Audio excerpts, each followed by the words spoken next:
इस वीडियो के अंदर हम जिम्नोस्पर्म के बारे में देखने वाले हैं। ठीक है, ये हमारा प्लांट किंगडम का एक टॉपिक है। तो सबसे पहले उसकी डेफिनेशन देख लेते हैं हम कि जिम्नोस्पर्म क्या है। जिम्नोस्पर्म्स वो वस्कुलर प्लांट है जिनके में सीड नेक्ड यानी कि खुले होते हैं, क्योंकि ये फ्रूट के अंदर इनक्लोज्ड नहीं होते हैं। ठीक है, तो ये हमारा जिम्नोस्पर्म है। अब इसका इंट्रोडक्शन देख लेते हैं हम कि जिम्नोस्पर्म क्या है। तो सबसे पहले हम उसको तोड़ेंगे जिम्नोज में और स्पर्मा में।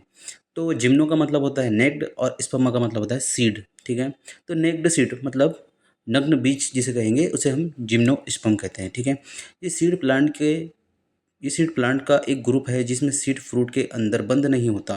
ठीक है, ये मोस्टली ट्रीज या श्रब्स होते हैं। ये एंजियोस्पर्म से पुराने इवोल्यूशनरी ग्रुप है। ठीक है, ये जो है तो एंजियोस्पर्म जिसके अंदर फ्रूट बन जाता है उससे पुराने दरख्त कह सकते हैं या पुराने उसके एंसेस्टर्स है। ठीक है, अब उसकी कुछ विशेषताएं देख लेते हैं हम कि जिम्नोस्पर्म के की फीचर्स क्या है। सीड नेक्ड होते हैं, फ्रूट नहीं होता है, मोस्टली वुडी प्लांट होते हैं, ट्रीज या श्रब्स। वस्कुलर टिश्यू यानी कि जाइलम और फोलियम वेल डेवलप होता है इसके अंदर। हेट्रोस्पोरस होते हैं यानी कि माइक्रोस्पोर्स एंड मेगास्पोर्स।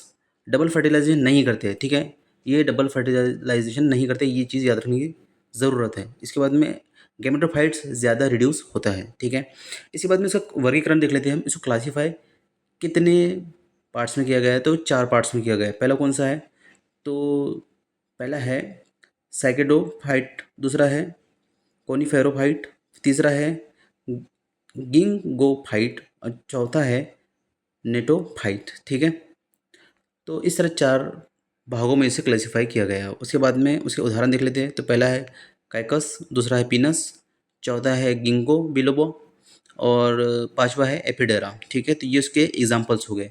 संरचना कैसी है, तो यहाँ पर देख सकते हैं आप उसके स्ट्रक्चर। कौन होता है, स्केल होता है, सीड होता है। ठीक है, जो इसका जो एग्जाम्पल जो नज़र आ रहा है अपनों को वो है पीनस। ठीक है, इसके बाद में प्रजनन, रिप्रोडक्शन किस तरीके से करता है ये। तो सबसे पहली बात, तो रिप्रोडक्शन सीड के द्वारा होता है। कोन्स मेल और फीमेल होते हैं। मेल कोन जो है तो पोलन ग्रेन बनाता है और फीमेल कोन जो है तो ओव्यूल से सीड बनाता है। ठीक है, फर्टिलाइजेशन पोलन ट्यूब के थ्रू होता है। वाटर की ज़रूरत नहीं होती है। ठीक है, इससे पहले अपन ने जो देखे एल्गी, ब्रायोफाइट और टेराफाइट, उसके अंदर जो है तो वाटर की ज़रूरत होती है। ठीक है, इसी बाद में पॉलिनेशन विंड के ज़रिए होता है। अब जो है तो उसके कुछ इंपॉर्टेंस देख लेते हैं, जो कि इकोनॉमिकली इंपॉर्टेंस कौन से हमारी ज़िंदगी में उसके। तो टिम्बर, पीन, देवदार, सीडार बहुत इंपॉर्टेंट है। पेपर इंडस्ट्री के अंदर भी काम में आते हैं। ठीक है, और ऑर्नामेंट प्लांट भी है इसके अंदर, जिससे हमारे वो बनते हैं, मतलब औरतें जिसे ऑर्नामेंट के तौर पर यूज़ करती है। फ्यूल वुड और कंस्ट्रक्शन मटेरियल के लिए काम में आते हैं। मेडिसिनल यूजेस भी है उसके बहुत सारे। ठीक है, उसके बाद में जो है तो एंजियोस्पर्म और गायनोस्पर्म के दरमियान में जो है तो यहाँ पर फ़र्क है। देख सकते हैं इसके दरमियान में फ़र्क क्या क्या है। तो पहले फीचर्स है, फिर जिम्नोस्पर्म है, फिर एंजियोस्पर्म है। ठीक है, तो सीड जो है तो इसके अंदर जिम्नोस्पर्म में नेक्ड होता है, उसके अंदर इनक्लोज होता है। उसके बाद में फ्रूट जो है तो इसके अंदर एब्सेंट होता है, उसके अंदर प्रेजेंट होता है। फ्लावर जो है तो इसके अंदर एब्सेंट होता है, उसके अंदर प्रेजेंट होता है। वस्कुलर टिश्यू इसके अंदर प्रेजेंट होता है, उसके अंदर भी प्रेजेंट होता है। ठीक है, तो वस्कुलर टिश्यू जो है तो ये ऐसा है जो दोनों के अंदर प्रेजेंट होता है, दोनों के अंदर कॉमन है। उसके अलावा दोनों के अंदर कोई भी चीज़ कॉमन नहीं है। ठीक है, उसके बाद में पॉलिनेशन जो है तो इसके अंदर मोस्टली विंड के ज़रिए होता है। उसके अंदर जो है तो इंसेक्ट, विंड और अदर्स बहुत सारे तरीक़ों से होता है। मतलब फर्टिलाइजेशन जो है तो इसके अंदर सिंगल होता है, उसके अंदर डबल होता है। एग्जांपल जो है जैसे पीनस, साइकस और गिंको है, इसके तो मैग्नीफेरा, हिबिस्कस एक्सेट्रा है। ठीक है, क्विक फैक्ट याद रखने के है, जिम्नोस्पर्म का मतलब होता है नेक्ड सीड।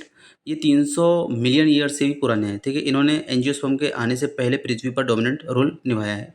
और कॉनिफर्स सबसे बड़ा ग्रुप है। कौन सा है, कॉनिफर्स सबसे बड़ा ग्रुप है। 10वां जो है तो देखते हैं याद रखने वाली बात कौन सी है, तो वही है कि जिम्नोस्पर्म जो है तो नेक्ड सीड है और इसके अंदर फ्रूट नहीं होते हैं और इसके अंदर मोस्टली जो है तो ट्रीज आते हैं। ठीक है, अब जिम्नोस्पर्म हमारे फॉरेस्ट ऑक्सीजन साइकिल और इकोनॉमी के लिए बहुत ज़्यादा इंपॉर्टेंट है।